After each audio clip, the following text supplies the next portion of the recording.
US president Donald Trump ने भारत पर लगाए गए 25% अतिरिक्त टैरिफ के कुछ ही घंटों के बाद एक और बड़ा बयान दिया है।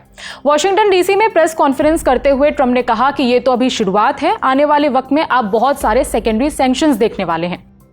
There are other countries that are buying Russian oil. It's okay. Like China, for instance, It's buys okay. more. Yeah. Why are you singling India out for these additional It's sanctions? only been 8 hours, so let's see what happens over the next. More secondary sanctions. You're going to see a lot more. So this is a taste of You're what's going to to see a come. lot more. You're going to see so much secondary sanctions.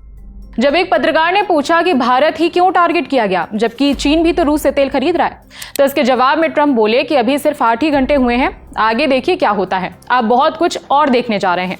इसी press conference में Trump से पूछा गया कि क्या चीन पर भी इसी तरह के टैरिफ लगाने की कोई योजना है, तो उन्होंने कहा कि ऐसा हो सकता है, ये इस बात पर निर्भर करेगा कि हम किस दिशा में आगे बढ़ते हैं। ट्रंप का अतिरिक्त टैरिफ एग्जीक्यूटिव ऑर्डर पर साइन होने की डेट से 21 दिनों के बाद लागू होगा। 6 अगस्त को ऑर्डर पर साइन हुए हैं, यानी कि टैरिफ 27 अगस्त से लागू होगा। भारत सरकार ने इस फैसले की आलोचना करते हुए इसे अनुचित, अन्यायपूर्ण और अविवेकपूर्ण बताया है। विदेश मंत्रालय की तरफ से आए बयान में कहा गया कि भारत अपने 1.4 अरब नागरिकों की ऊर्जा सुरक्षा के लिए बाजार के हिसाब से तेल खरीद रहा है और ये पूरी तरह से वैध है। भारत ने यह भी कहा कि यह बेहद दुर्भाग्यपूर्ण है कि अमेरिका ने भारत को निशाना बनाया है, जबकि दुनिया के और भी कई देश हैं जो अपने राष्ट्रीय हितों को देखते हुए रूस से तेल खरीद रहे हैं। भारत ने अमेरिका और यूरोपियन यूनियन का उदाहरण देते हुए कहा कि ये देश भी रूस से एनर्जी प्रोडक्ट्स खरीद रहे हैं।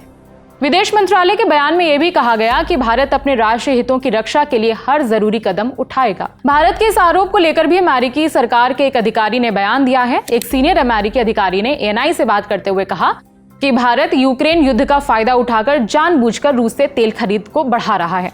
अमेरिका रूस से वही चीजें आयात कर रहा है जिनका अभी उनके पास कोई अच्छा विकल्प नहीं है, लेकिन वो तेजी से घरेलू विकल्प तैयार करने में जुटे हैं ताकि रूस पर निर्भरता खत्म की जा सके।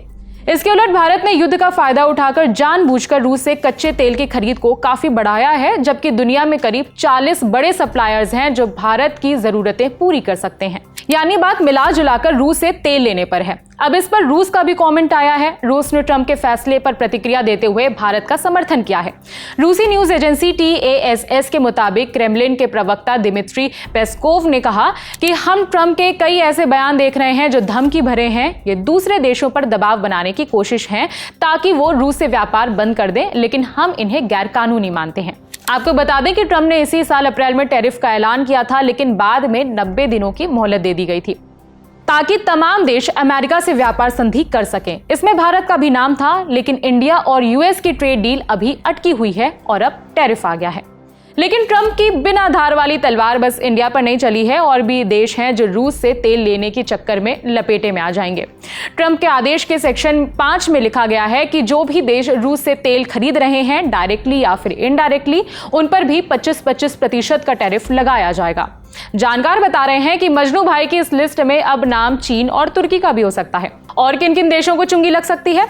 फिनलैंड स्थित think tank centre for research on energy and clean air के अनुसार चीन, भारत, तुर्की, यूरोपियन यूनियन, म्यांमार, ये देश रूस से कच्चा तेल लेते हैं।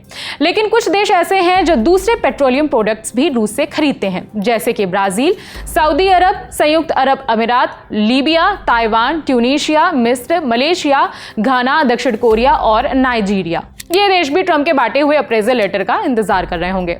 बाकी इस खबर पर हमारी नजर बनी हुई है, आगे जो भी अपडेट आएगा हम आप तक जरूर पहुंचाएंगे। मेरा नाम है विभावरी, खबर लिखी हमारे साथी दीपेंद्र गांधी ने।